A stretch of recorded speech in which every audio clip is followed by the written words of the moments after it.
देखिए इस teaching ads का नाम है एनिमेशन चार्ट। आप यहाँ पे एनिमेशन बना के इस तरीके से बच्चों की जो स्टोरीज होती है इंग्लिश की वो अच्छे तरीके से सुनाएंगे तो बच्चों को जल्दी याद हो जाती है। आमतौर पे इंग्लिश की स्टोरीज़ में बच्चों को काफ़ी सारी दिक्कत आती है। अगर आप इस तरह चार्ट का इस्तेमाल करेंगे टीचिंग एड्स बना के तो बच्चे इस स्टोरी को जल्दी याद कर लेंगे। देखिए ये एक स्टोरी है अली अनुष्का की।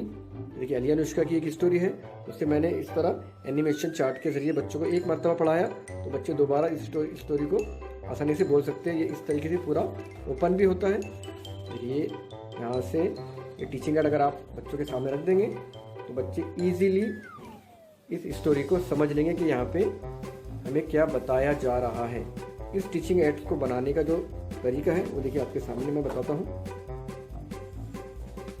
ये है एनिमेशन चार्ट। एनिमेशन चार्ट को बनाने के लिए आपको डुप्लेक्स पेपर का इस्तेमाल करना पड़ेगा और फोटोज़ आप चाहे तो जेरॉक्स करें, चाहे अगर आपकी पेंटिंग अच्छी हो तो उसका इस्तेमाल करें। यहाँ पे 10 इंच लंबाई लेंगे आप और 1 इंच का एक कट्स यहाँ रखेंगे। उसके बाद में 4 इंच के कट्स यहाँ रखेंगे। तो इस तरीके से आप जितने चाहे फोल्डर बना सकते हैं।